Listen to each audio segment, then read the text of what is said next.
right, time now for the Daily Line. And for that, let's welcome in SportsInfo.com lead handicapper Al DeMarco to get his selections for this weekend's NFL games. And Al, let's start locally. The Jets an 8-point favorite against the Bengals. They've had 2 weeks to prepare for this one.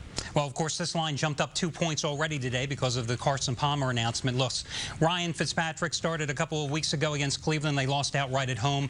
Bengals 2-11 straight up their last 13 road games. This is their third road game in 4 weeks. Sure, it's a revenge game for the Jets. Remember last year, 23-10 they led at Cincinnati in the third quarter, ended up losing outright 38-31.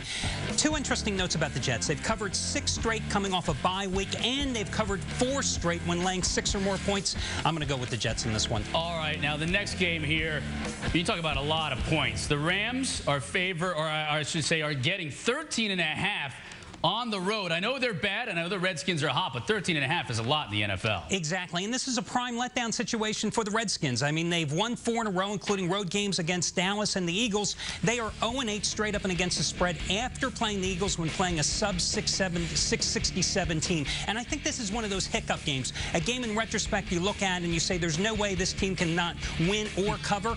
But listen, it happened 2 weeks ago when Dallas failed at home against the Redskins. It happened last week when I was on Arizona against undefeated Buffalo. Biggest thing for St. Louis here, you've got a new coach. You're coming off a bye. He's reinserted Mark Bulger as the starting quarterback. Redskins with no pass rush, only 6 sacks in 5 games. That's good news for the Rams. And the other thing is the Rams were in this situation last year. 0-8 start, 10.5-point underdog off a bye. They upset the Saints on the road. All right, Al. Philly goes across the country to take on the 49ers. They're in last place in the division, yet they're a 5-point favorite. I guess a lot of other people out there are feeling like this team is better than they've shown. Absolutely. And even without Brian Westbrook, who was not going to play because of the broken ribs. Must-win situation in Week 6 after losing to the Bears and the Redskins. Third meeting in 4 years. Eagles have won and covered both of them by an average margin of 40-14. They're 13-3 against the spread on the road, off a straight-up home loss, and they've covered 7 straight on the road coming off a division game.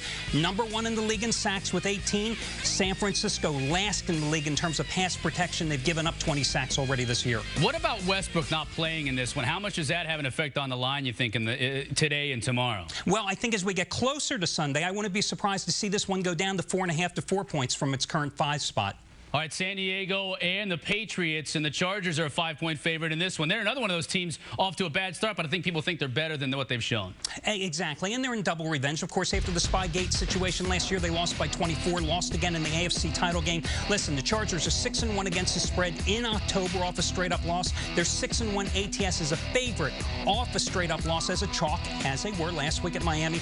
Patriots are in 3-12 ATS slide. Their only wins this year against KC, Jets, and the 49ers. I'll go with the Chargers. All right, real quickly, your best bet of the week, Giants at Browns. Love the Giants. I mean, they've won 13 straight on the road. They've covered 12 of them. They're 11-2 ATS their last 13 road games off a straight-up win. 14 sacks their last 3 games. I think they're going to be able to run on the Browns' 3-4 defense, and the Browns only have 46 points in 4 games. Giants are going to win this one easily. All right, let's recap Big Al's picks for the week. Week number 6. And you can see he likes mostly favorites in this one, except for the Rams getting that big number. And then his best bet, the Giants, an 8-point favorite at Cleveland. Coming up, not just the 1967 Lincoln Continental.